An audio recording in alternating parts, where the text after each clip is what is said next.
Right, trying this again. I think I may have this all sorted. It's been such a long time since I have done any streaming that I think a lot of my OBS settings probably were less than optimal, but I've changed the video encoder over to my video card instead of my CPU.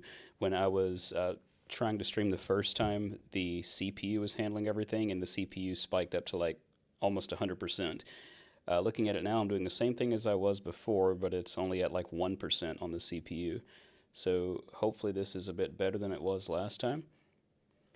I'll just wait for a person or two to pop in and okay, awesome. So it looks better and hopefully it's not jittering, at least not much. I'll switch over to my Reaper scene and we'll see how things behave once we get there. And it looks like I've got everything up on screen there. That's the hardest part about doing this really is managing where you put everything because you just, I mean, even with two monitors, it's a bit awkward to try to see everything that you need to see just to control things.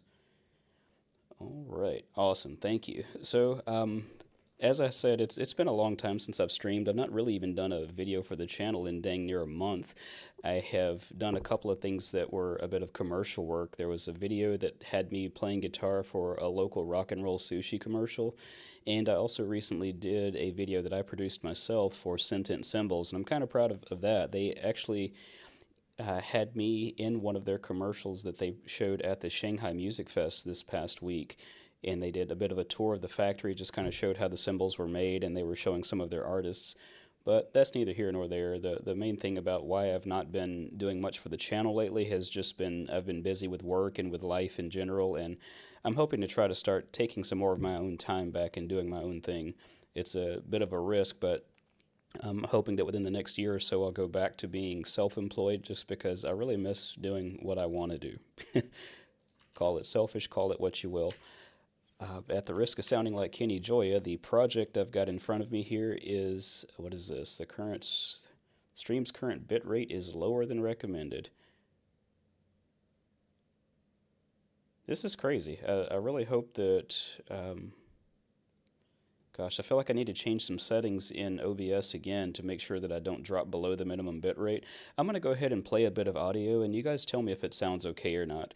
This project that I've got, some friends and I are doing a cover of Nirvana's On a Plane, and I'm hoping to only do vocals in this. So what I'm about to play, well, I had a friend play guitar. I ended up playing guitar as well just because I don't want to be that guy, but I didn't necessarily like the product that I got initially, so I figured I would try playing it myself and see what we got. I had my friend Edward play the drums on this, and another friend Jason do the bass. I did the vocals, which I've currently got muted, but let me play this, and you guys tell me if the audio sounds okay or not.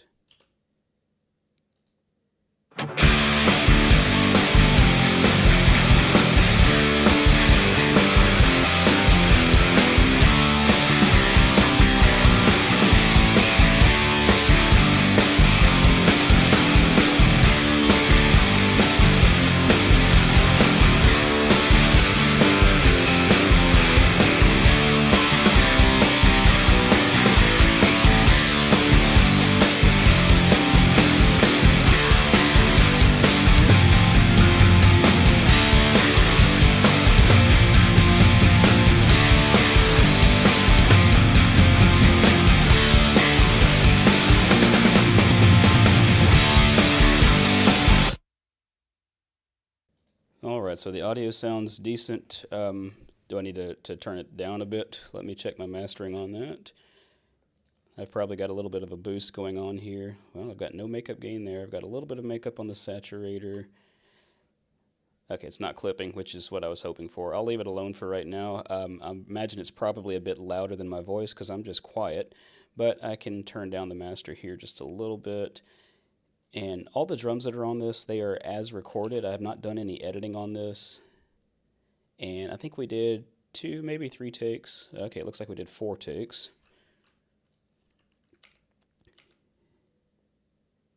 Turn my vocal up. I guess I could try. I'm always leery of my gain for my mic, but let's.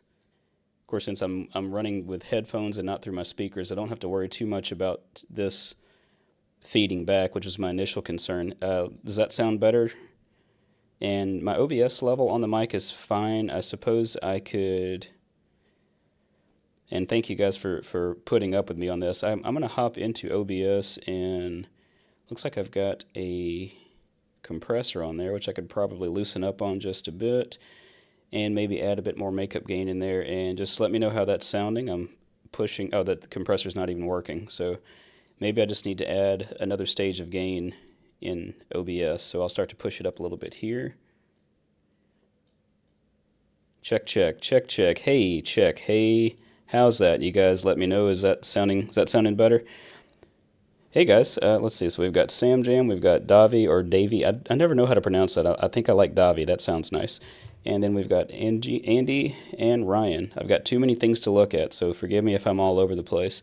I'm hoping that the audio is sufficient at this point. Just kind of keep me posted over there in the chat, and I'll try my best to monitor that. As I'm looking at the drums, we did 4 different takes. I think he probably did a few more than that, but there were some that were kind of questionable. If you guys would like, I can go ahead and throw in, let's see, the little squares to the left-hand side. I can throw my vocals in and let you hear what we've got so far, and I guess my main objective for today is just to get these drums edited, and I'm probably going to go back and redo the vocals at some point. So, hey Purper, thanks for joining, man. I'm going to go ahead and unmute my vocals so you guys can laugh at me, because I love making fun of my own vocals. And let's see, what do we have? I don't even remember where I left off on this, so I will just do just as the song says in the beginning and start this off without any words. So I'll let this play through in its entirety, and then we'll start doing some editing. Make sure I don't have repeat turned on. And I may adjust some faders if something seems a little bit out of place, but right now I just kind of want to hear it and see what I've got to work with. Start this off without any words. I got so right, scratched till I bled. Love myself better than you. Know it's wrong, so what should I do? The finest day I've ever had is when I learned to cry on command. Love myself better than you. Know it's wrong, so what should I do?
I think I'll go ahead and stop it there for right now. We did not try to fade this out naturally, because I can do that a lot better in post and just make sure everything goes out as it should, so to speak. The vocals, I mean, those were scratch vocals, and while I do kind of like them, I kind of want to do them over again as well because I was a little bit pitchy and I think I was a little bit sick that day too. I was very surprised that I was able to hit those higher notes on that and would like to try that again. How long I've been working on this one? We just recorded this Sunday of last week, so it's kind of sat here. For those who don't know, my day job, I work for a nephrology clinic, so I'm usually pretty busy during the week, and I've just not been able to devote any time to this.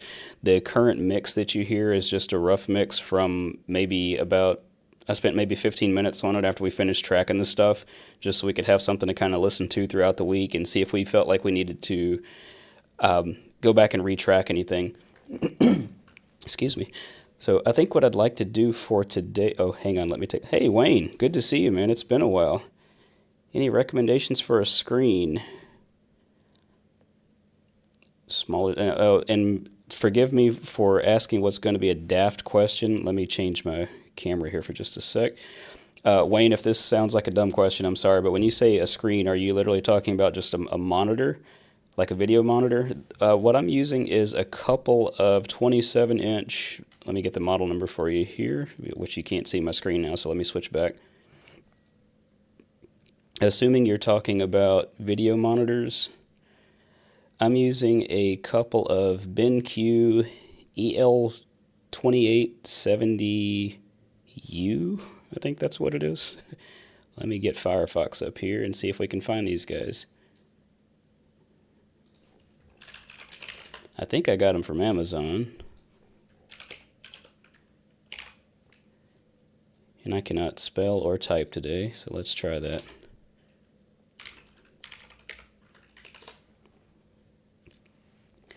So this is what I've got here is a couple of, well, I guess they're 28 inches, not 27. Yeah, I guess that's what the model number would suggest. So I've got a couple of these BenQ monitors. So yeah, I've got two of these. So there's my main one over here. I've got my OBS stuff over on the other side. And if I'm honest, sometimes I have a hard time seeing this because of my distance from here to the screens, and I'm wearing bifocals, so it's just, as you get older, it gets harder to see stuff. And let me get that Reaper installer off my desktop. I'm almost ashamed that my desktop looks like this because I generally keep it pretty clean, but I've been working on stuff a bit recently and just tend to drop it here. And totally off topic, but you guys should see my new pet. So this is Rufio. He is our new tarantula that we just got a couple of weeks ago.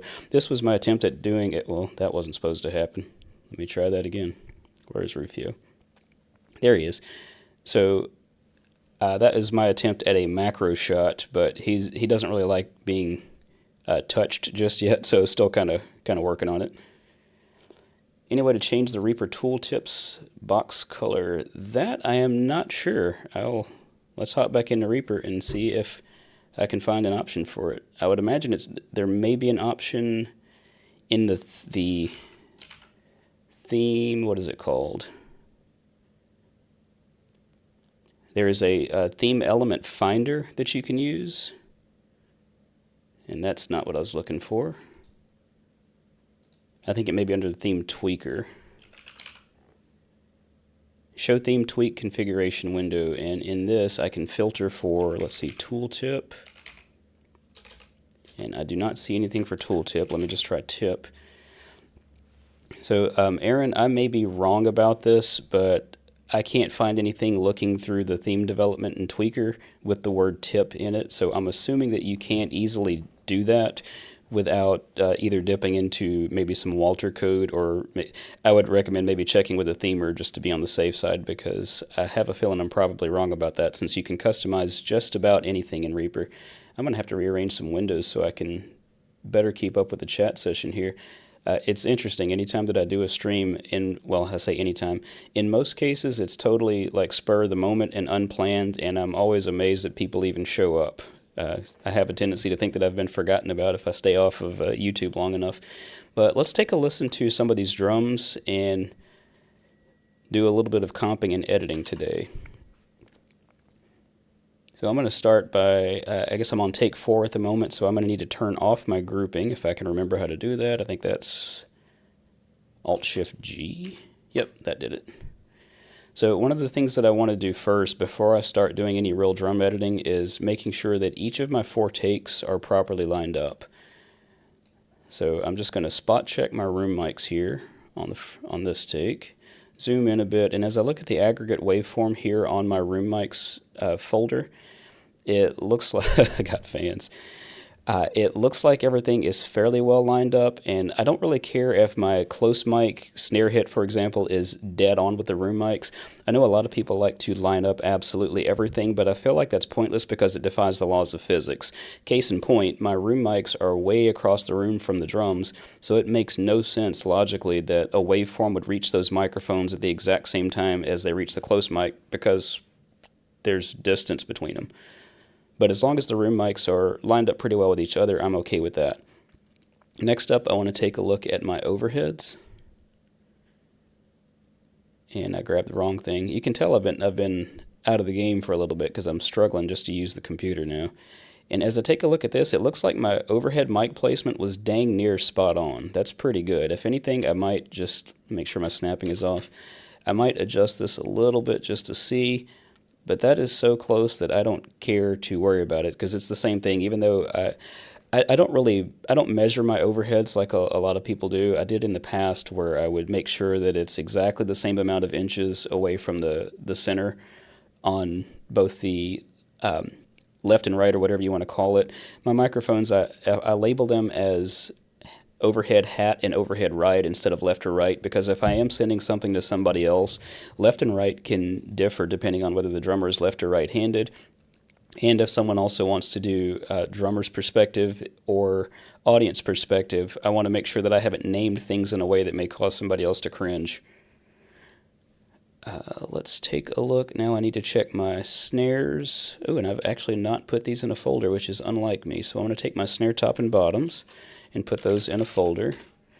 And I like to put those in a folder because, as I mentioned before, I can take a look at the aggregate, I don't know how to say that word right, wave view here, and I can see that I've got a little bit of offset on my pieces.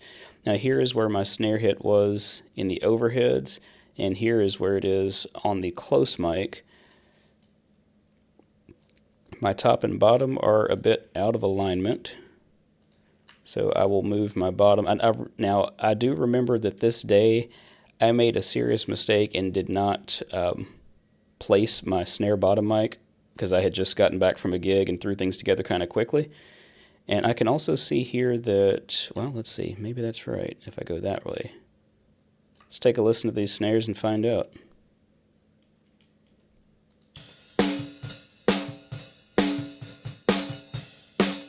Sounds pretty good. Let me invert phase and double check.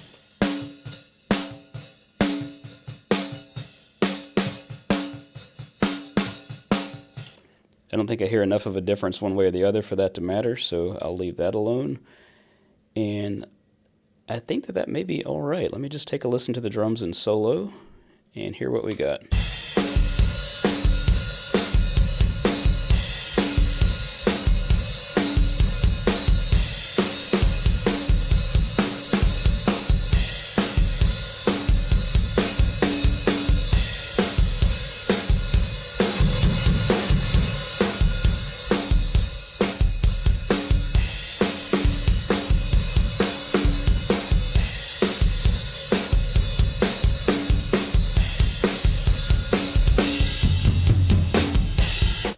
I don't hear any obvious phase issues, so I think I'm okay with the placement on that. I actually did not have to shift anything, so I think it's fairly safe to assume that my other takes are going to be the same way since they were all literally recorded back to back. I mean, no mics were moved in between takes or anything. So I'm going to go ahead and turn my grouping back on. I'm fairly confident that we're going to be okay here. And at this point, it's just kind of an issue of me listening to these takes, and if I hear something that's a bit out of place, making a slip edit, or not a slip edit, but making a cut and changing to a different one. Is the drum sound processed? I think it's, well, when you say process, yes, I do have InfiniStrip on here. There's no samples because I refuse to use them, but this is just the kit that you see, well, you may be able to see behind me. It's probably blurred a bit, but it's just the kit that's behind me. I can turn off all the processing and let you hear the natural sound. So I've got a button up here in my top toolbar that just bypasses effects on everything. It may also bypass my monitor effects, so let me find out real quick. Check, check. Okay, so yeah, you should still be able to hear that. It looks like that only does it on my tracks. So now I've got all of my effects bypassed, and here's what the drums sound like, and it'll be quieter, obviously, but here you go.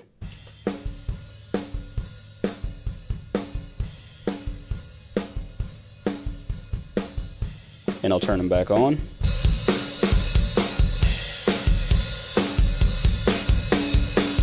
So really, it's not too different from the natural sound. It's just that it's been compressed and EQ'd a little bit. It's kind of hard to make it make sense, but drums just recorded as is. When you compare it to a commercial recording, of course, it's quiet. It may be loud as heck in the room, but the recording, if you're not peaking, it's going to be quiet. So I have to compress things in order to be able to turn it up loud enough for broadcast purposes without clipping. So I just got a good bit of compression going on there. So let's take a listen to some of these takes and figure out where we might want to change some. I know that there was a few places in here where he did some things that I didn't like, and even if I can't remember what I did or didn't like, it doesn't hurt to go through some of these takes and audition them and see where you might find some things that you liked better. I've got this option turned on to crossfade at split. That's something that I like to use automatically when I'm doing drum editing, so that any split that I make, as the name would suggest, it automatically makes a crossfade, and I can move that crossfade to help blend in the preceding part to what's happening next. I'm going to go ahead and listen to this in context with the vocals and everything, so that way it's a little bit less boring. I realize I run the risk of losing monetization since this is a cover, but hopefully it's so far off from the original, because we're not the best musicians in the world, that YouTube doesn't recognize that it's a cover, except for the fact that I literally just said it on a live broadcast. This is a cover. All right, so let's hear what we got. We'll start with take number 4, since that's what we ended with. Stop this off without any words. I got so right, scratched till I bled. Love myself better than you. Know it's wrong, so what should I do? Now, what I usually like to do, and it's very time consuming but can be worth it, is like there, I've heard the first verse with take 4. I'm going to back up to take 3, and let's listen to that. I like to listen to sections because I may want to use, just to get a little bit of variation, use a take in verse 1, and maybe use a different take in verse 2, just because. Let's take a listen. Stop this off without any words. I got so right, scratched till I bled. Love myself. Now, there's one thing that I'm hearing in this that I'm kind of not liking. I'm kind of curious to go back to the other one and test drive it again and listen carefully to the kick pattern. Stop this off without any words. I got so right, scratched till I bled. Love myself better than you. Know it's wrong, so what should I do? Okay, he actually did the same thing both ways. I think that he just deviated from the original kick. When we looked at playing the song, I pulled up the sheet music from Drumeo for us to try to get it as close to the original as possible, but we did take some liberties in a few places where, if Dave Grohl will forgive us, we kind of liked the way that we did it a bit better. So with that said, let's go backwards to take number 2 and see what he's got going on there. Stop this off without any words. I got so right, scratched till I bled. Love myself better than you. Know it's wrong, so what should I do? Really, any of these are passable. These are almost identical. Stop this off without any words. I got so right, scratched till I bled. Love myself better than you. Now, Davi, on this one, I'm just doing the vocals and the guitars. My friend Edward played the drums, and another friend Jason played the bass. Stop this off without any words. I got so right, scratched till I bled. Love myself better than you. Know it's wrong, so what should I do? Now, that one, he had a different fill at the end, which I didn't really like. I mean, it sounded kind of cool, but if you're playing an iconic song, there's some things that you got to leave about the same. So let me go back to take number 4, and I think I want to stick with this one. So before I go any further, one of the first things that I want to do, even though I've already done some other things first, is to make sure that my first kick lines up. I know that this does not have to be perfect by any stretch of the imagination, because I don't know, it's just kind of weird to think about editing on a Nirvana song, because, you know, back then they just played everything at the same time, and it just is what it is. So I need to get that out, and I will just slip edit everything forward so that that first kick lines up. And let's take a listen and see what it tastes like. Start this off without any words. Got so right, scratched till I bled. Love myself better than you. Know it's wrong, so what should I do? The finest day that I've ever had is when I learned to cry on command. Love myself better than you. Know it's wrong, so what should I do? Okay, so I like all of that. I think I want to go in right here at the chorus, just a little before. And let's see, if you're going to go through the guitars, excuse me, let me catch up on the chat here for a second. I almost keep forgetting that I'm in a live stream, so I have to look at my other screen and catch up. Let's see, Atticus. The Alan Meyerson trick of cutting no more than 1 dB to 1.5 dB on the guitars. I don't even know what I did with the guitars. Let me take a quick look. Now, I did the guitars at the bus level for the most part, and I've got a Pultec on here, just doing the typical Pultec trick, which added a little bit of weight to them as best as I could explain it. And then I've got Infinistrip. I've started using Infinistrip a lot more. What I like about this is it's 0 latency, so if I actually wanted to play something while streaming, it doesn't affect the sound in any negative way whatsoever. I love that I can do this with minimal effect on the processor, and also there is not enough, well, there's no latency, so I can play with this, and, well, let's see how much stuff this has taken off.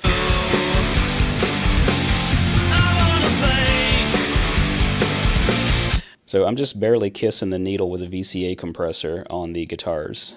They're pretty well distorted guitars, and it looks like I'm rolling off around 50 hertz, which is kind of unusual for guitars, but I see I've got a British channel on each of the guitar channels as well. So I'm doing a roll off at, looks like, good Lord, I need new glasses. Okay, I'm rolling off at about 100 hertz with a high pass filter, and I'm doing very minimal EQ work on them just to help pull out a little bit of noise and filter out some fuzz. Let's see how much compression's going on here. It should just barely be kissing them on that as well. Yeah, it looks like I'm doing 1 to 2 dB of compression on each guitar track, and then about 1 to 1.5 on the bus. Let's see. Atticus, I'm quite curious to go back and take a look at some of your comments later. I'm definitely not ignoring this stuff, but I want to try to get back to focusing on the drums as best I can. That's my main goal for today, is to get the gosh, I can't even speak English today, to get these drums finished up so I can go through and full with the rest of it. And I may end up re-recording the vocals. If anybody's interested, I can live stream myself doing the vocals tomorrow if I end up not keeping the originals. So I'll just throw a split here, and you can see it's put my crossfade, and that just allows me to switch to another take downstream if I want to. I'll get the mixer out of the way so I can pay attention again. And let's get my snare top. When I'm drum editing, I usually just want to focus on my kick and snare for the most part, and I may go through here and do a little bit of editing. You know what, I'm going to do a save, and let's do some drum editing and just see what this will sound like if I get nitpicky about it. Just because I want to see. Let's see, I guess I need some eighth notes here. And I'll switch to my fast edit mode. And this feels wrong to go through and slip edit drums on a freaking Nirvana song, but we're going to do it because I got nothing else to do. At least not for a little bit.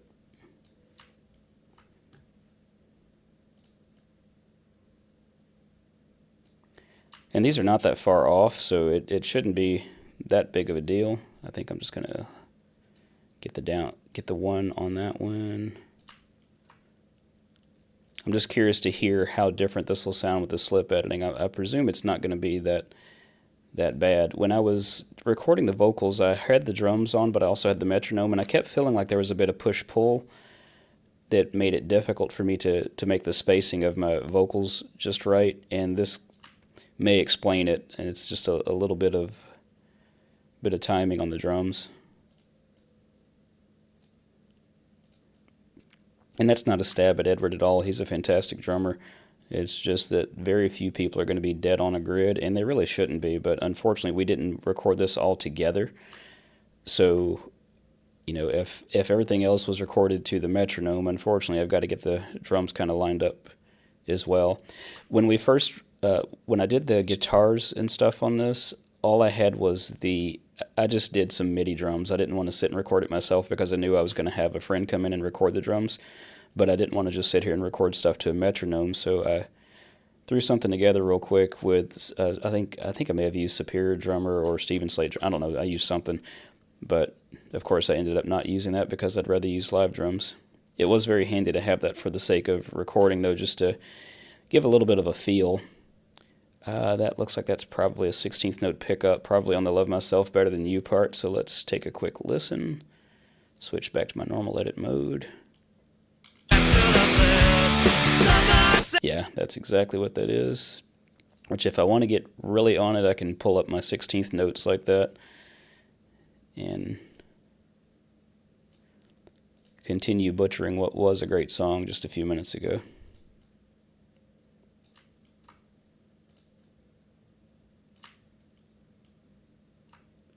That's close enough.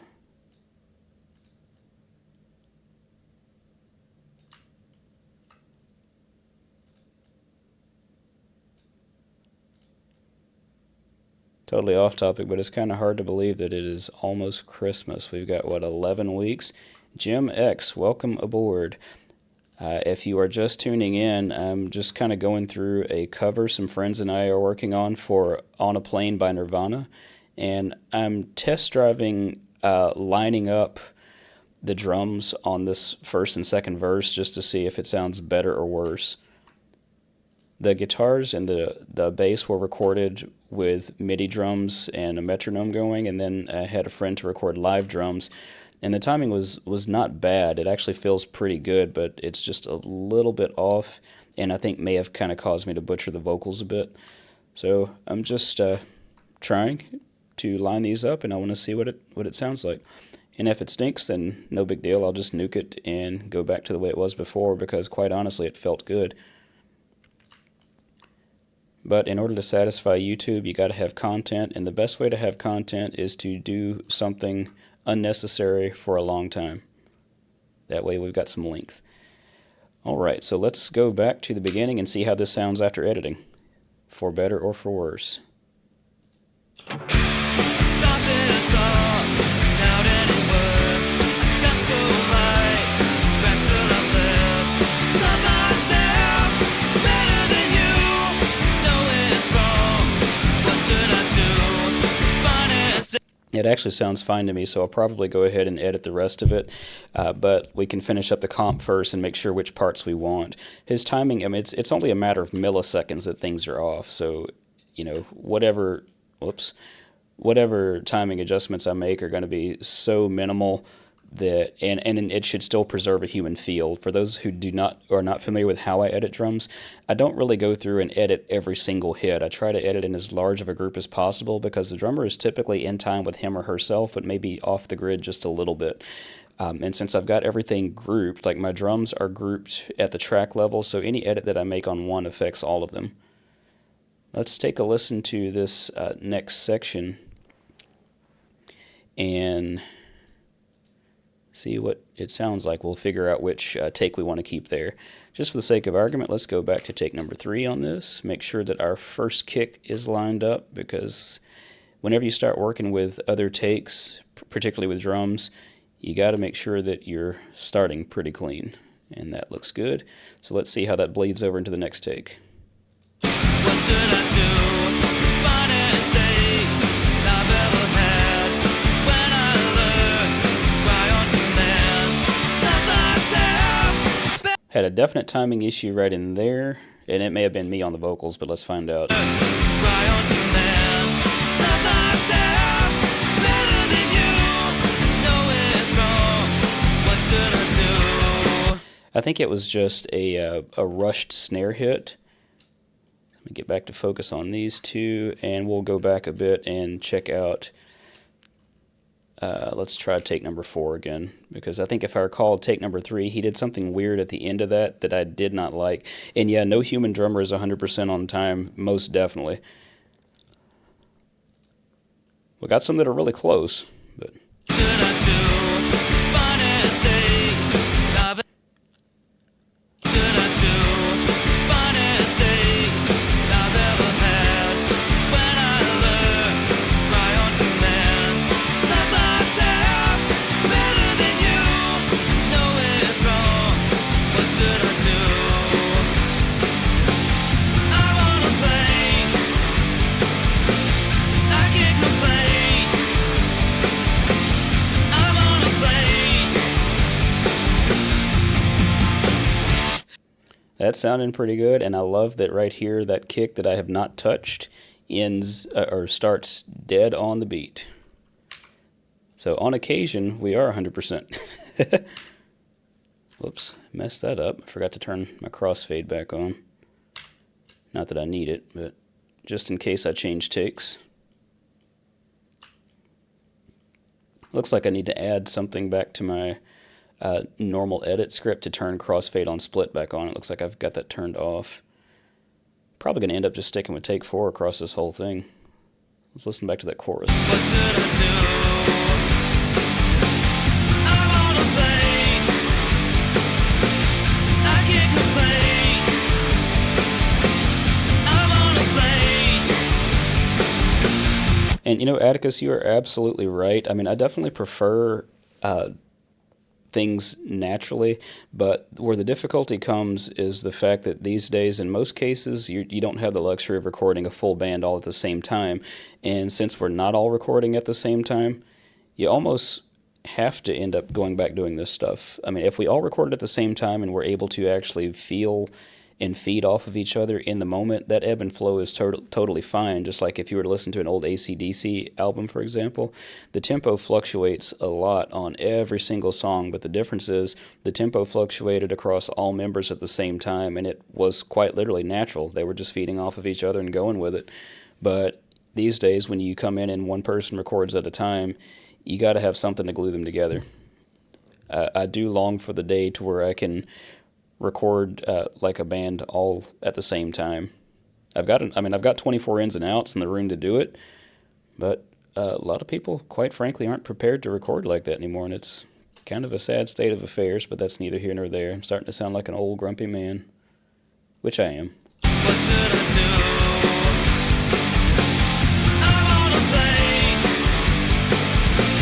I can't complain. I wanna play. My mother died every night. Safe to say, put me on that. Love myself better than you. Know it's wrong. Now, right back here where I said better than you, one of us is out of time slightly. It's either me or the drums. I mean, it was. I like the way that everything feels with the drums now, and how can I word this? I'm assuming that my drums are. I'm sorry, my vocals are scratched right now, so I would rather go back and re-record my vocals. But I'm curious to see which one of us is on or off right there. Oh, that's fun. I've got my metronome enabled during playback. Oh, you guys have been hearing the metronome this whole time, haven't you? I am sorry about that. I didn't realize that I had that playing through the monitor effects, but I do not have it playing in my own ear. If you guys would, in chat there, let me know, have you indeed heard the metronome this whole time? Let me get that out of your ear if you have, and again, my apologies for that. I should have checked that beforehand. But I've got it on for myself now, just for reference. Mother died every night. Safe to say, put me on that. Love myself better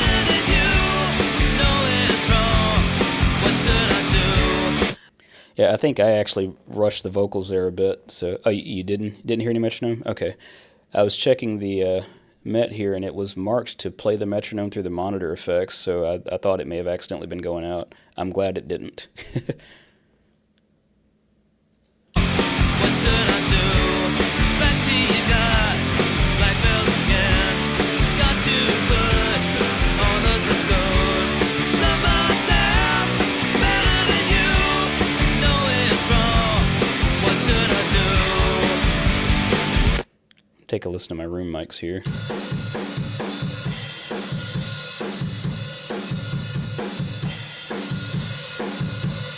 All those of gold.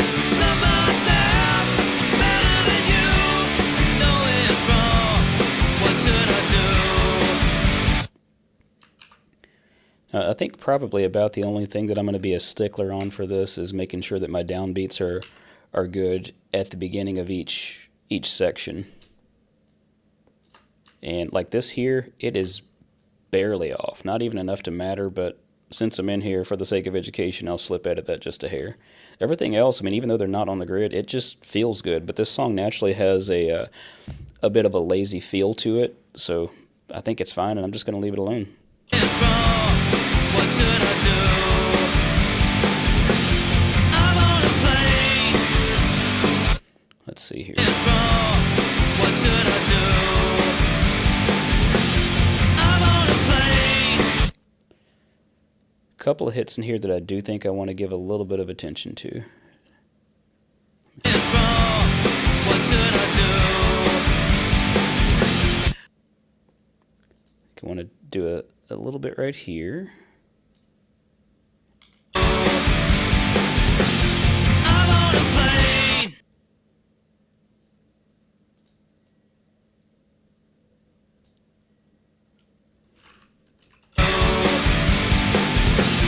I'm on a plane. I can't complain. I'm on a plane. So Thanks, George. For my room mics, I'm using a couple of Golden Age. This is the cheapest setup. Let me get Amazon back up here again because I'm curious to see what these things cost now. My room mics are a couple of these Golden Age Project FC3 large diaphragm condenser microphones. They are actually back behind my monitors and facing the far walls, and are picking up reflections off the walls from the drums in the room. And I've got those run through a cheap, nasty old Behringer Ultra Gain Pro tube preamp, which feeds into my Audient. For my interface, it's an Audient Evo, what is that thing called? I think it's the Evo 16, is that what it's called?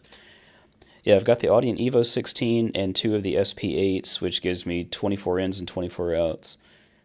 But the only reason that I got the Behringer was for my old audio interface. I didn't have enough XLR inputs, so I used the Behringer essentially just to convert XLR to quarter inch so I could use a couple of the extra inputs on my audio interface. But now that I got 24 XLRs, I don't really care anymore. And I can't even really tell you if this Behringer adds any real character, but I still got it in there. Those FC3s, they sound really good for vocals. I sat in here maybe a couple Sundays ago, and my wife, it probably drove her crazy, but I just pulled out every microphone that I've got and tried singing into them all, because after watching a video on YouTube where a guy tested a whole lot of microphones to see what they sounded like, I wanted to do the same with all of my mics, because I don't really know them enough to where if I wanted a certain sound, I would know exactly which mic to go for. And I found that the Lewitt MTP, what is it called? You got me going back to Amazon because I got to find what this thing is called.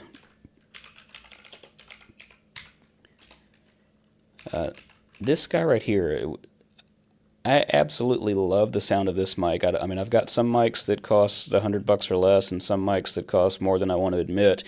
And this was my favorite out of all the mics that I have.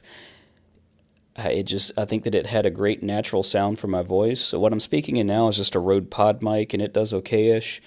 This is actually what I used for doing the vocals for this song too, is the Rode Pod mic, because I was just doing them as scratch tracks for the drummer. I think probably my second favorite that I've got is the Lewitt 441 Flex, which if you're not familiar with that guy, The 441 oh, that has come down quite a bit. I think I paid dang near $500 for this. So if you are looking for a mic and don't want to spend a fortune, get this. What I like about this microphone is that the polar patterns that you see here, they're selectable, so you can press those buttons to rotate through all the different polar patterns, which is really cool if you want to use it as a guitar cab mic. So you can push it up against the guitar cab and then use the buttons on the front to make the mic listen on the back side instead of the front. But it's as the name would suggest, oh dang it, there's a gnat in here, sorry. As the name would suggest, that mic is very flexible, has a really good sound to it, and comes with a lot of nice accessories. I also like that it lights up when you plug it in. The windscreen on it, or pop filter, is magnetic and just attaches to the what do you call it, the mic holder or something? Mic stand, the mic thing. We are almost at the bridge, so I guess we actually are at the bridge, so let me go ahead and do another small slip edit here to get all that in place. This song really doesn't need much in the way of editing for the drums at all. For my snare mic, I've actually got a couple. Let me see if this thing's even going to be in focus. This one, which is not on the kit currently, this is an Audix i5. What I've currently got on the snare and what was used for this recording is an Earthworks DM something or other. I don't really know model numbers. I'll find it though. That sounds about right. Yeah, the Earthworks DM20. I wouldn't mind having a full set of these, but at $350 a pop, I mean, really the Audix mics that I have, I A/B'd them and the sound difference was minimal. I kind of fooled myself at first into thinking that the Earthworks really had superior rejection, but I also found that if I just do a bit better job of mic placement, that was not true. So, hello, Shot a Hood. See, who else we got in here? I have not been paying attention to the chat, so I got to catch up again. I don't like wearing headphones either, Davi, but I tend to put them on when I'm streaming just because my monitors, I've got a couple of Kali LP8s, and they're not that far from me, and they will bleed back into the microphone, so I just got to wear my headphones when I'm streaming.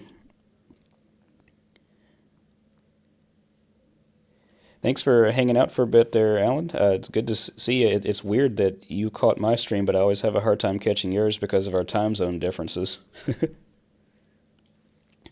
But yeah, I like this mic a lot.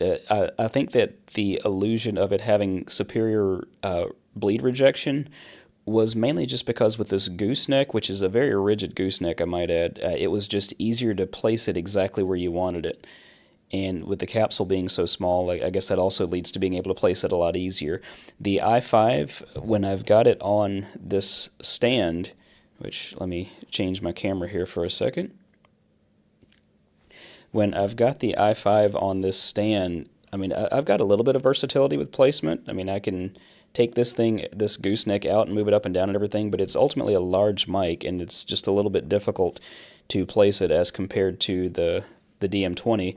But the biggest difference between the DM20s and my full Audix set back there is my full set of Audix mics is paid for.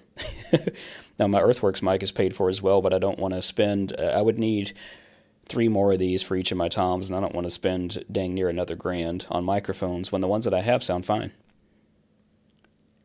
These would give me a little bit more flexibility, quite literally because of the gooseneck, but it's $1,000 that ultimately would not be worth the money long term. So let's take a listen to this bridge. I think I want to go to the end of the bridge and place another split there, and then take a listen to the different takes and see what we want to go with.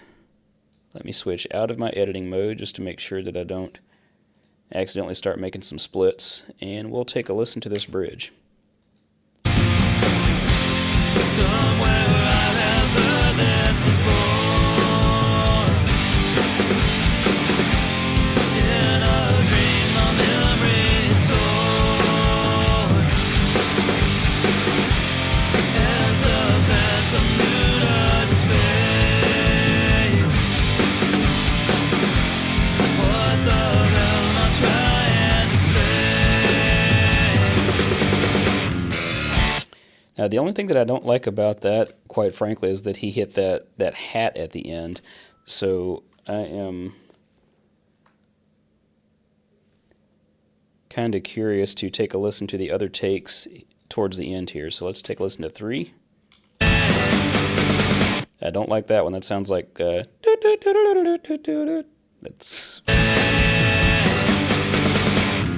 nope, definitely not that one.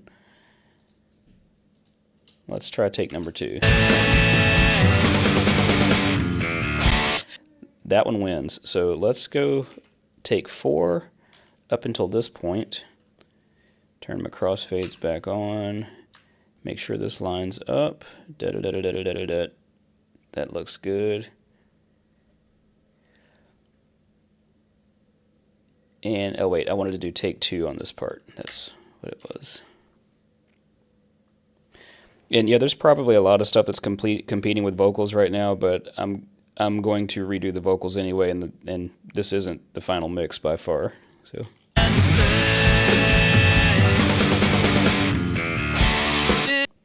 need to move that crossfade a bit, or just trim that out altogether since it's silence. Let's see if we can make this work.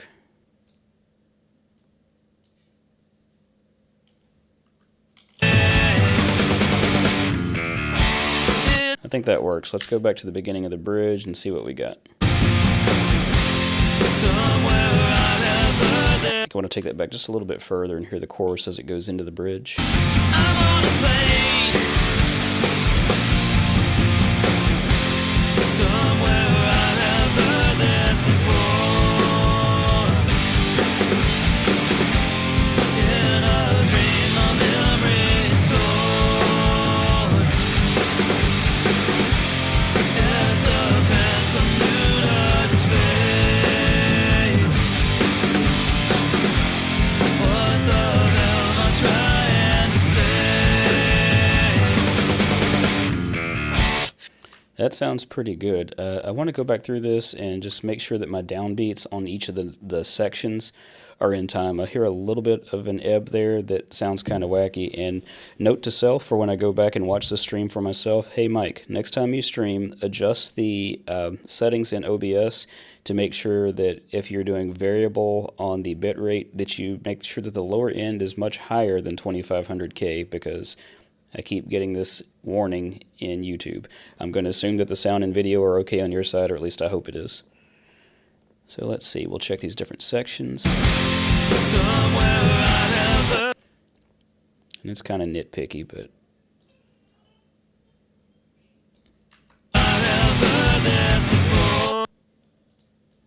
it's a matter of milliseconds, but I think it'll smooth itself out in the end.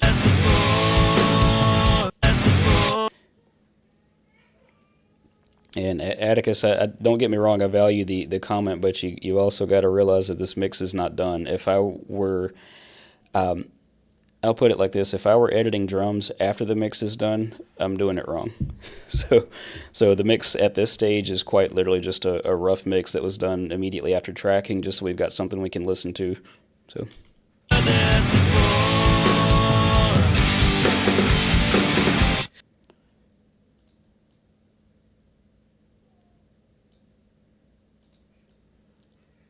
I don't know that I've really done much of anything on the toms, though, to tell you the truth. You got me curious, so let me go take a look. I've got nothing on the bus level. And yeah, it looks like my EQs on each of the tom tracks, I'm going to assume, are just bare as is. The only thing that I've done in these, in the, what do you call these things, in the plugins for my toms, is just use an expander to help turn them down, because I was getting a good bit of resonance off of the kick drum. So here, as I'm looking at the other EQ tracks, or sorry, looking at the other tom tracks, none of them have any EQ whatsoever. So all you're hearing is, and even the threshold on the compressor, this is doing nothing. I've got no processing on the toms whatsoever, except using this expander to help gate out the resonance.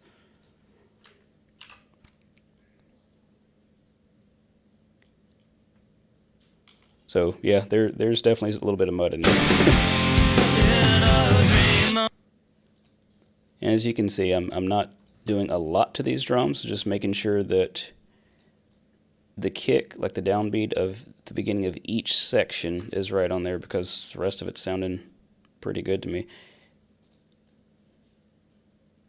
And I think that the amount that it was off was not enough that any sane person would have caught.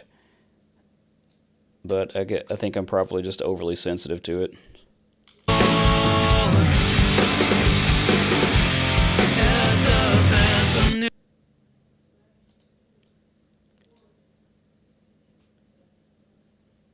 And that section is off, so let me push that. I think I'm also trying to make this stuff line up just to see if I don't have to redo my vocals.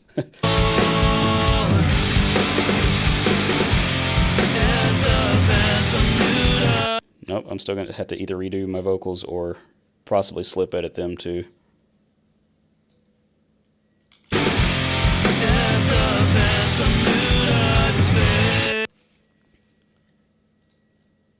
Because my vocals are definitely out of time right there.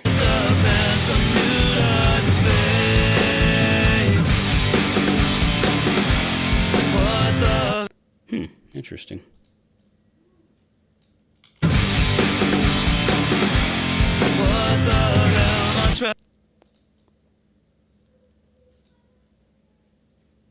These are such minor movements, but to me it's helping to tighten things up ever so slightly.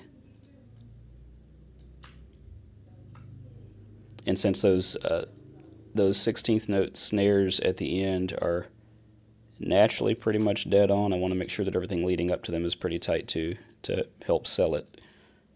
Okay, so let me get out of my editing mode, cut my crossfades back on, and let's back up a step and listen to that in context. I'm on a plane somewhere where I have heard this before. In a dream, a memory stored. As a phantom mood unspaid. What the hell am I trying to say? Yeah, that sounds good. And Atticus, sorry, not Atticus, but Davi, what I'm hearing and what made me want to make those adjustments was, since the guitars were recorded to a click before the drums were ever recorded, there's certain segments where there was enough tension and timing difference between the drums and the guitars that it made my ears perk up. So I don't want to just go through and blindly edit the drums without doing a critical listen.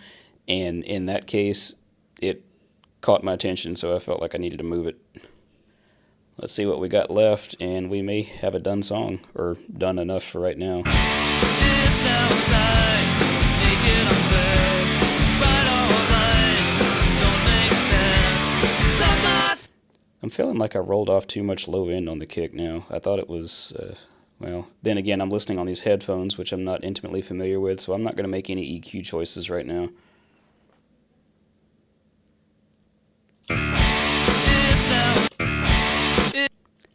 Let me see if I can shorten this a bit. Slide this back to be right on the beginning. And I'm trying to get a little bit more of that noise off the front end there and soften that attack. There we go. That sounds more like how it should have been played in the first place. I love that bridge. I'm going to play that again. Somewhere where I have heard this before. In a dream, a memory stored. As a phantom mood unspaid.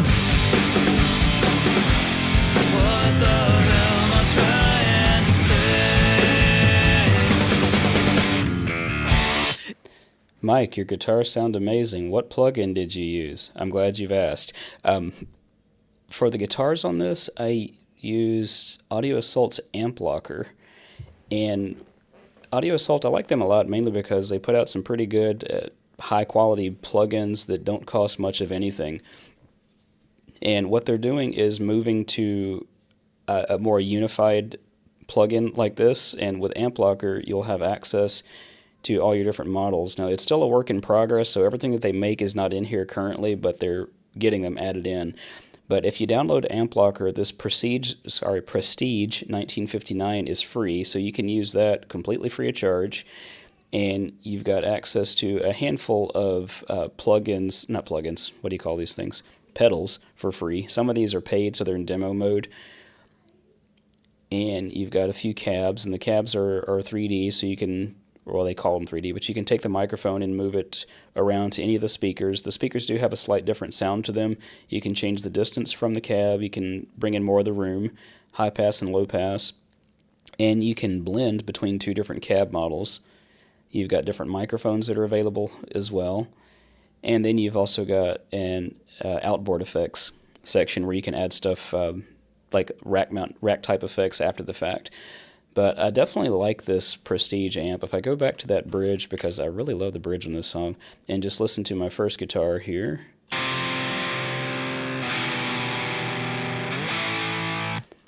I'll bring that up the center just long enough to show you this so it doesn't sound quite so funny.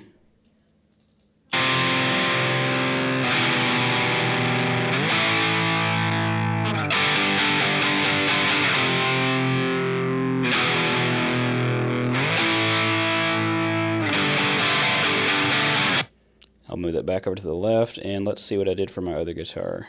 Make sure that gets all the way over to the left. And I used Amp Locker on this too, but I used Shabalba, which is definitely a different sounding model altogether. Get that in the center. And this one will sound a lot beefier.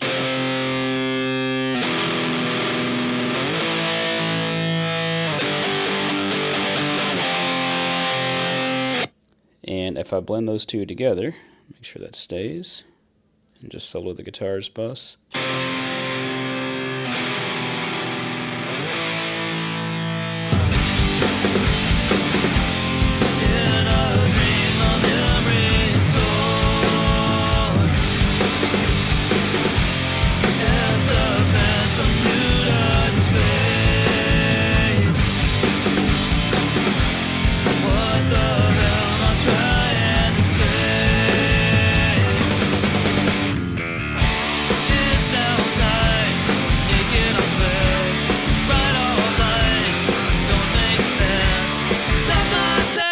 Okay, right here, this Love Myself part, I definitely got to change something there. I remember when we recorded this, he missed it a couple times, but we went back and looked at the sheet music because Eddie's a lot younger than me and was not familiar with this song, but there's a difference in the snare pattern where they start throwing like an off 16th note in there just to differentiate it from the first part of the verse. And I'll have to find a take where he did that just to make that work better for me. So let me find it. It's now time to make it unfair. So right here at measure 75, I'll add a split right before that. And we will test drive a few other takes. First things first, make sure that that kick is lined up. Move my crossfade and let's see how it works here. Oh, Davi, by the way, if you are familiar with Audio Assault's reamp, they are putting reamp in here, and it won't be free for you if you already own reamp just because it's a crap ton of work. But I think it's going to be $9 if you already own reamp, but that's going to be adding like another 100 amps in there for $9. I'm okay with that. He did not do it there either, so let's try take number 2. Get that first transient lined up. Try again. There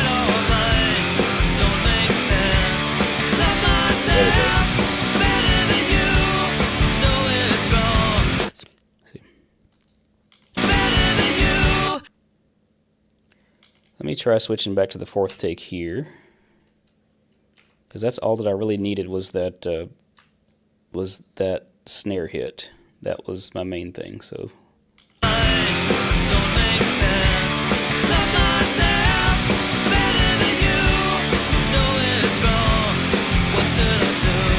That sounds good.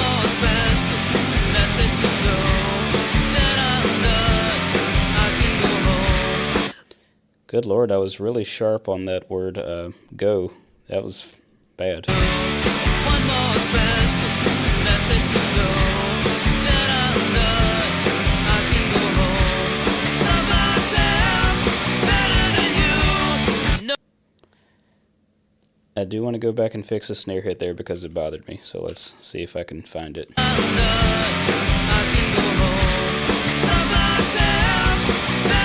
Right there. That is way off to the point of really getting me. And that's going to be a fun one to fix. So we'll get right there. And we'll get just a little bit before that. Slide this guy back.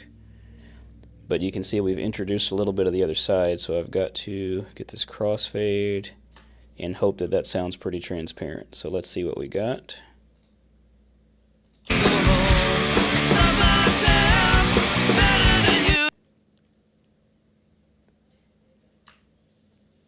Okay, that snare hit sounded fine, but now I'm finding that the piece right before it is off, which makes the timing of that one sound a bit weird. So let's try that. Hey, my sister made it to the hotel. Give me just a second to close out of my text messages in the browser here, so you don't see my sister talking to me. And let's see, where did we leave off? Yeah, those macros, I can't take full credit for them. I learned them initially from John from Reaper blog, and I've made some modifications, and he's made some modifications, and yeah, it's going to change even more with Reaper 7, and I've already made some changes, like since the drum editing and Reaper course that I put out, and then they made some changes in Reaper. I no longer group my drums, the items. You see these red flags here. I group my tracks, so I no longer have to group my items. So that way, no matter which takes I switch to, it's automatically grouped at the track level, which makes my editing a whole lot faster. It's just one less thing to worry about. Let's see if that timing worked out.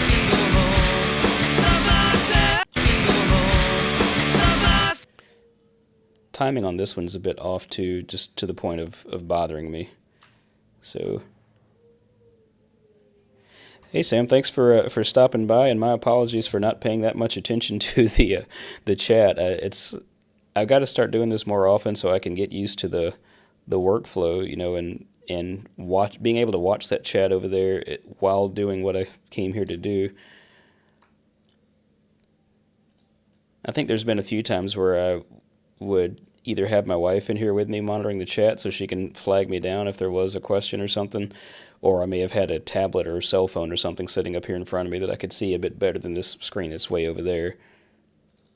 I've got to change that normal edit to turn my crossfade back on. That's bothersome. Let's see how this timing goes now.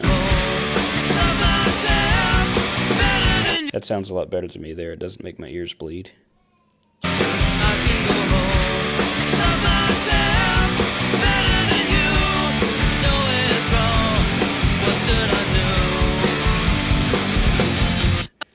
Alright, let's clean up this last little bit on this last course, which I'm sure...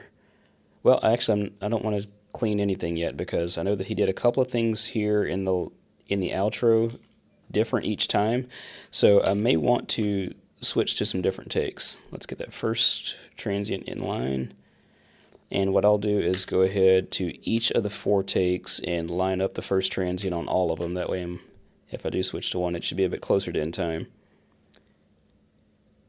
Hey Caesar, I'm guessing I'm saying that correctly. Welcome aboard, and you ain't missing much. I'm just trying to remember how to use OBS and Reaper and YouTube at the same time. I'm on the struggle bus. That's interesting. I could have sworn I lined up all these. There's one. Probably got distracted or was maybe just slightly off. There we go. They're all lined up now. So let's start with take 4. What should I do? I'm on a plane. I can't complain. I'm on a plane. Yeah, like right there, he started on the double time part a bit soon, so I think I want to do a split there.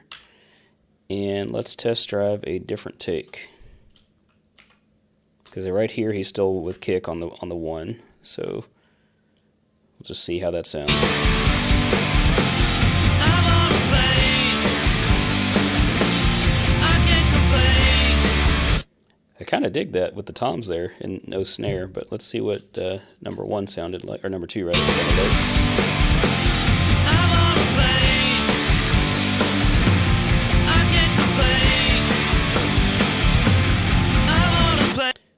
kind of like that take. Let's play the first one. I'm on a plane. I can't complain. I think I like that one the best because he naturally goes into the double time at where I feel like it should go. So let's go with that and find where it starts the double time. I guess it's probably right here. Let's see. Yeah, right there is where he's got the snare on the 1. So I'll make a split right before that and go ahead and line that up on the dot and listen back from the beginning of that section.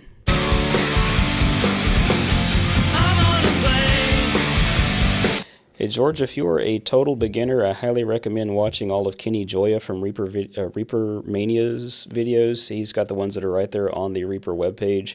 John Tidy's got some awesome getting started stuff. I'd like to think I've got a few myself. And if you are not on our Discord server, there should be a link in the description. And there's lots of friendly people there that will help you to make yourself at home.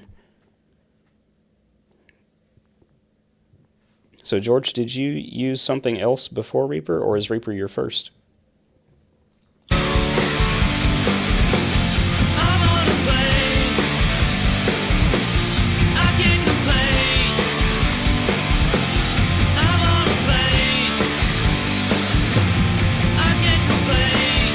think I'm going to just place a marker here for my own sanity to mark where the double time part will be.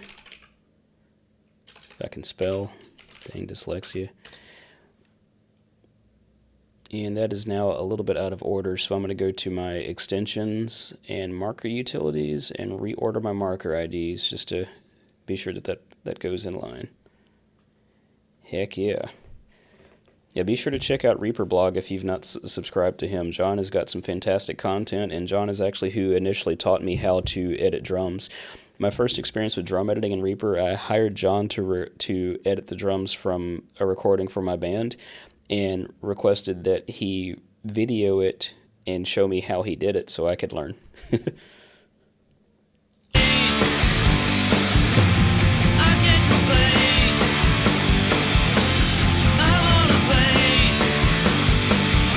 Yeah, Caesar, I just kind of assume that everybody that's in here is, I mean, I don't recognize some of the names, but yeah, Discord is a good place. I started the Discord server because as the channel started to grow a bit on YouTube, which I never really expected since I just started it not having a clue what I was doing, just to have something to do during COVID. I started the Discord server to have a better way to interact with people because people would ask questions on YouTube, but they couldn't show me their screen, and it was just hard to have anything close to a real-time conversation there. And Discord fills that gap, and we've created a pretty nice community there. You definitely would love the morning shift.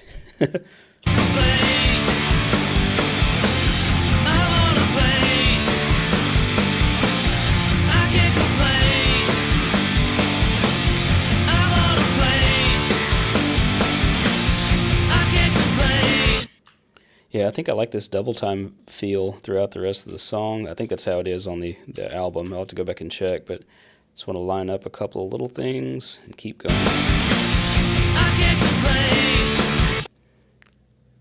See, now that's bugging me because I got to get that last hit in place.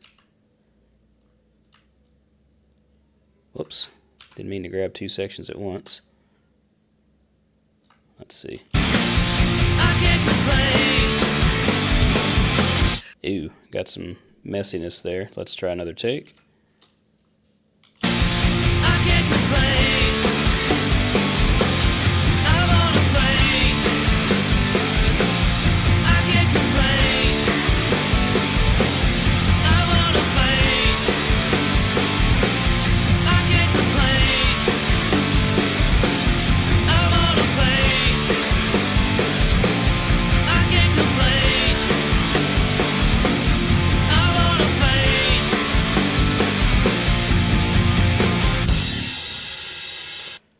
I think I'm pretty happy with the drums on that actually. So with very minimal editing, just using a few bits and pieces of some takes there. So let's listen back from the beginning, and I will not touch any drum editing. I may make a couple of minor adjustments to some faders here. And now, George, I will say that it is got a bit of a steep learning curve just because it doesn't spoon feed you, and I don't mean that in a derogatory sense, but Reaper allows you to make it operate the way that you want it to, as opposed to it dictating how you want it to operate. And it is not free. It is $60, but that $60 will last you many years before you have to renew it. There's a couple of things that I like to change right out of the gate just to give a bit more of a sane setup for file management, and I'm going to find that hopefully pretty quick, and I'll post that in the chat for you. Take me just a moment. Man, I cannot spell. That one right there is the one that I want.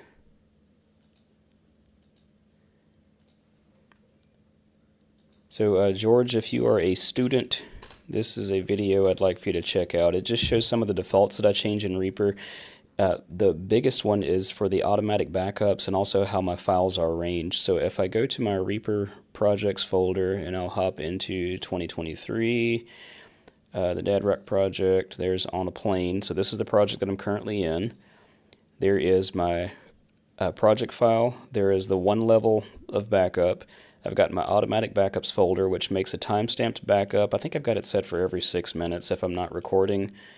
And all of my audio is contained in a folder clearly labeled as audio. Long story short, if I want to send this project to somebody else, I just zip up a single folder. Windows 10. Oh my gosh, what am I doing? I am looking for compressed to zip file. I can zip up that folder and everything is self-contained, whereas the defaults for Reaper, it likes to put all your eggs in one basket, and it makes for a bit of a maddening file management experience because all your files for every single project just get dumped into the same folder. All of your project files get dumped into the same folder. I like organization. So I've got this one part at the beginning that it needs to be redone, but I'll turn it on just so we can kind of hear the goof off there as to how it's fairly close to the original. I think I want to put some reverb on the vocals real quick. Even though the vocals aren't final, I just like to hear a little bit on it. So let's do some vocal box. Or vocal reverb, rather. Vox verb.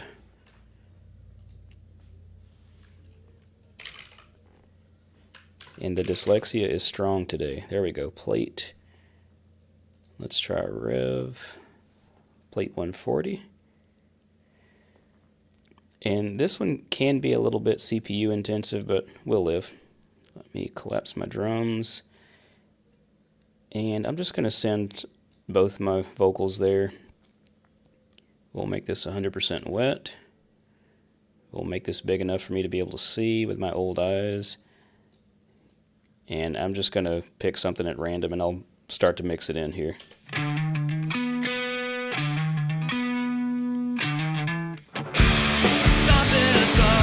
Without any words, I got so high, I scratched till I bled. Love myself better than you, know it's wrong, so what should I do? The finest day I've ever had is when I learned to cry on command. Love myself better than you, know it's wrong. Totally off topic, but the saturator in PSP Infinistrip is a lot of fun. Check this out. Let's see if I can make this happen.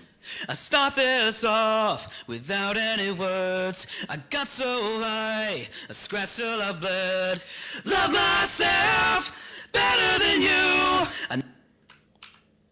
Take those back to where I had them. I start this off without any words. I got so high, I scratched till I bled. Love myself better than you. Know it's wrong, so what should I do? The finest day I've ever had is when I learned to cry on command.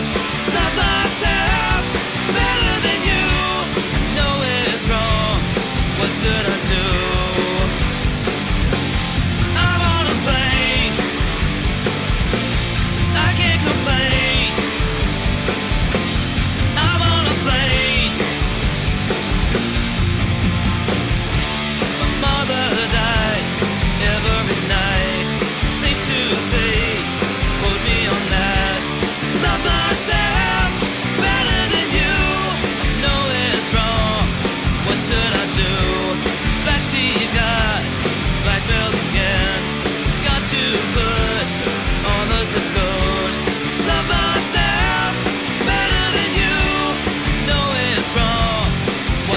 do?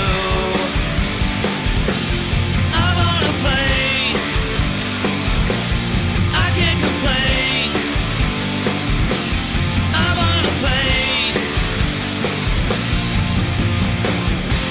somewhere where I have heard this before. In a dream, a memory stored. It's a phantom nude in space. What the hell am I trying to say? It's now time to make it unclear, to write all lines that don't make sense.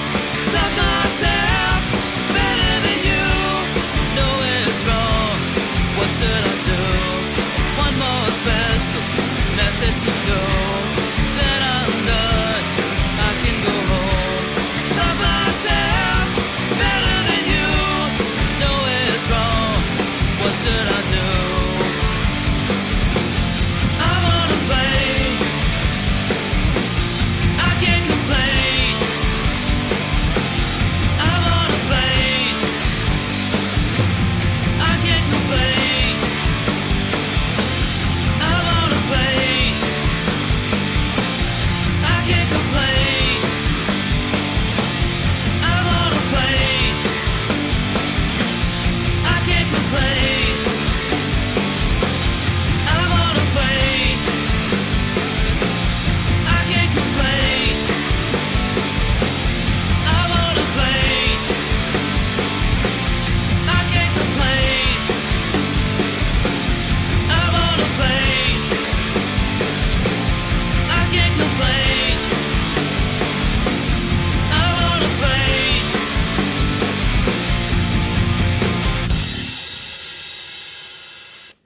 Overall, I think I'm pretty happy with that. I know that there actually is still some more vocal work to do. If you know the original, there's some oohs and ahs in the chorus behind it, and I think that I can do a better job of the vocals on this without being quite so pitchy. But it is almost time for me to go because we've got a dinner engagement to go to. Let me see if I've got... Does anybody have any questions or anything I can maybe show you before I hop off here? I've got a little bit of time to kill. And thank you, George. I appreciate that greatly. I feel like the drums worked out really well. I mean, you can't tell that... Excuse me. You can't tell that they were edited, which is always my objective. I never want anybody to be able to tell that I edited some drums. I feel like the guitars... I love the bass. The guy that did the bass, he brought in his own bass rig. And, like, if I turn off the effects on his bass and just let you hear it naturally, here you go.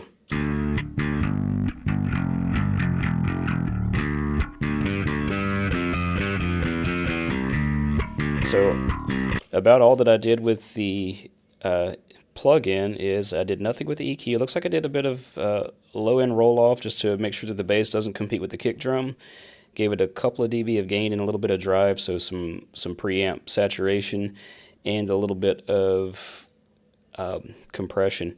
And I realize now as I'm talking how much I'm saying something I despise. I always hate it when you're watching somebody who's given mix tutorials and literally everything that they do is, I'm adding this to do a little bit of this and a little bit of that and a little bit, and everything's a little bit, and that is the most overused word in audio. Let's see what this bass, I want to see what I did with this plugin now, so.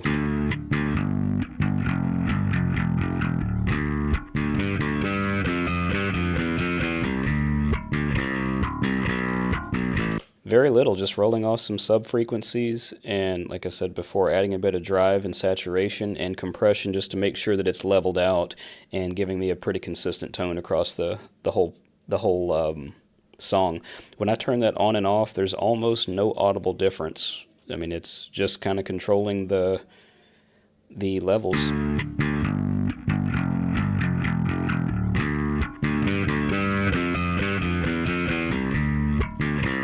What is up? You are fashionably late, LeBron. I'm about to check out, but let me play this one more time from the top for LeBron since he's late. LeBron is my unofficial cousin from the other side of the state.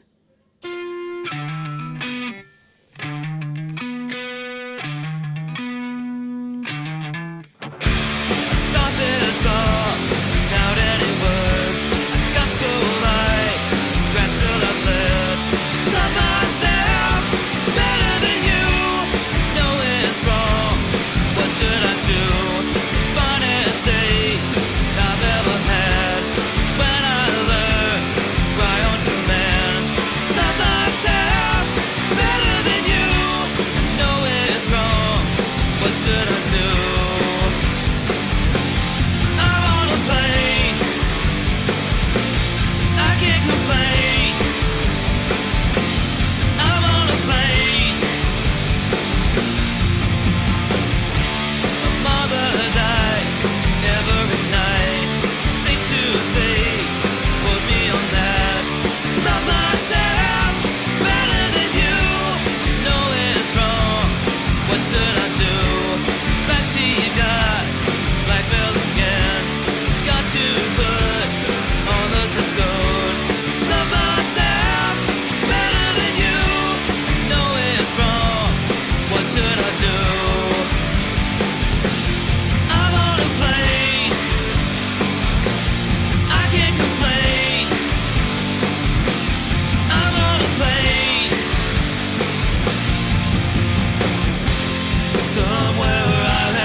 Message to go, then I'm done, I can go home. Love myself better than you. Know it's wrong, so what should I do? I wanna play, I can't complain. I wanna play, I can't complain. I wanna play.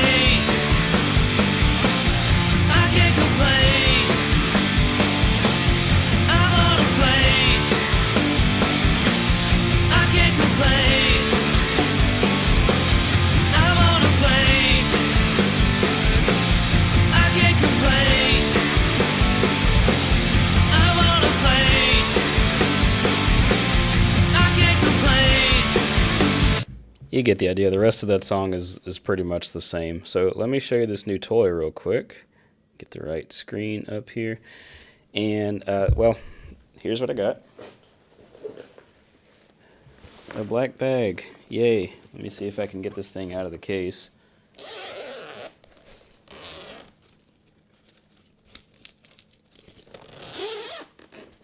It looks like a new rifle, doesn't it? But I got enough of those.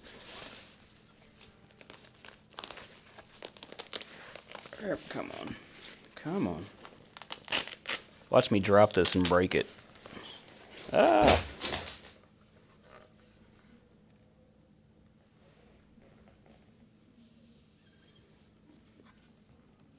So this is my my first headless. It's the Ichika Nito Signature Ibanez. And I like it a lot. The what do you call them? The single coils on this are absolutely fantastic, and it sounds really good with a bit of grit. So this is feeding my math rock needs. Oh, look, colors. Let me see if I can get this to work. Hey Google, set drum lights to Alice Blue. Sorry, I can't find any lights that can change color. Oh my goodness, this thing. Google is acting stupid, so let me do it without dropping this. Do it the old-fashioned way and just do it with my finger.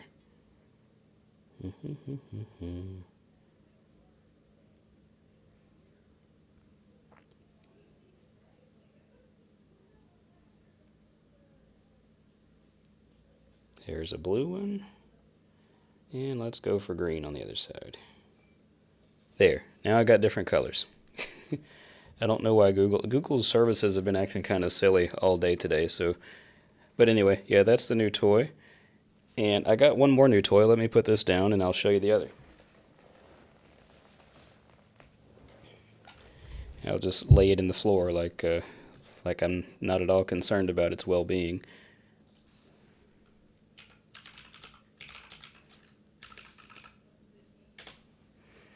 So, oh, you can't see my screen. Forgot about that. Let me go back. So I got these. I backed this company in an Indiegogo campaign multiple months ago, and those of you who play drums, you've probably used moon gels or snare weights, something to that effect before on your drums. And moon gels, of course, they will leave residue on your drum heads, and the snare weights are nice. They're weighted, they're leather, but they deform over time because like you can fold up the sides and it's magnetic to where it sticks to itself, and you can kind of control how much dampening you want. I backed this company and got this full set for, I think I paid $50 for it, and it allows me to it gives me the dampening that I need, but it acts almost like a gate of sorts, because when you hit the drum it bounces just a little bit and then it goes back down to make contact with the drum and just kills all the excess resonance. So you still get the natural resonance of the drum, but it just doesn't drone on forever. And this attaches to the lug, so there's no adhesive. I've got my desktop audio turned on, so let me show you this video.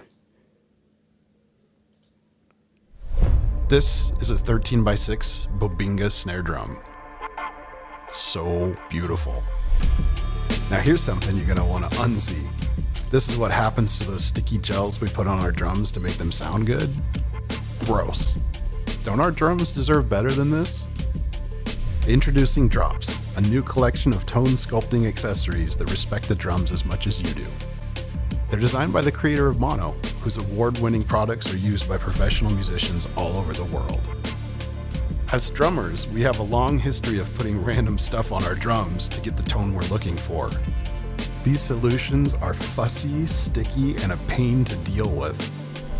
That's where Drops come in. Drops are a professional solution to an age-old problem. Just drop them on your kit to fatten up the drums and dial in the tone you're looking for. Each durable felt pod is filled with hundreds of steel ball bearings, creating an active gate effect on the drum head. So unlike adhesives, Drops control overtones while letting the natural intonation of the drum come through. There are different weights in the collection, so you can play around with configurations based on the sound you want for the music you're playing, from the subtle 60-gram pod, which fattens up the tone, to the 200-gram wallet, which gives you that tight, dry sound. Drops are also designed to travel well, so you can keep a set in your stick bag and use them at the practice space, or at the venue, or the worship center, and in the recording studio. And since they don't leave any residue, you can respectfully use them on a kit that's not yours. Did you guys We've spot been Reaper in designing that and last testing scene? prototypes for months. We love the way Drops feel, how clean and simple they are, and the way that they sound. We also love that they'll be responsibly made using recycled materials. The tooling for Drops is all queued up and ready to go, but we need your help to put Drops into production and to get them into the hands of drummers everywhere. So thank you for backing this project and partnering with us. It would be a huge help if you forward this to your music industry friends, including drummers, producers, sound teams, and worship leaders. I can't wait to hear what you do with Drops. So I just got mine in yesterday and put them on the kit, and I absolutely love them. If you're not a drummer and the concept doesn't make much sense to you, a problem that I have with my 14-inch tom, for example, is that every time I hit the kick, I'll get a bit of resonance out of the 14-inch tom, which is why I've got those expanders on all my tom channels on that cover that we just looked at, just to keep any unwanted noise from that tom from sounding until I actually hit the tom and want it to sound. With these sitting on top of the drums, it keeps that top head from vibrating until it needs to. I won't say it completely eliminates the vibration, but it cuts out a lot of the overtones and excess resonance. In my 14-inch tom, for example, when I hit that, I'll get the initial tone, but I may still have some sympathetic resonance for another second or two, which the resonance is what helps it to cut through in a mix. You know, I don't really like a completely dead thud when I hit something. I need to have some resonance, but it needs to be controlled. And that's been done historically with, as I said, moon gels or snare weights. Bernard Purdy was famous for, well, not only his playing, but he would put his wallet on the snare drum to help control the resonance and the ring there. I don't want to leave my wallet somewhere. Plus, my wallet's not that thick because I'm not loaded, but that's another story for another day. And I have 28 minutes to get to my dinner engagement, so thank you all for joining me today at this completely unexpected stream. Next time, I will significantly increase my bit rate coming out of OBS. I set it to variable, but I think next time I'll set it to fixed. I'm on a gigabit internet, so I should be able to push much greater than I'm doing this time. But anyway, hopefully I'll get something recorded soon and back up on the channel. I'm not dead. I'm just busy with work, and it was nice to take a bit of a break today and hang out with you guys. So thanks again for tuning in, and we'll see you next time.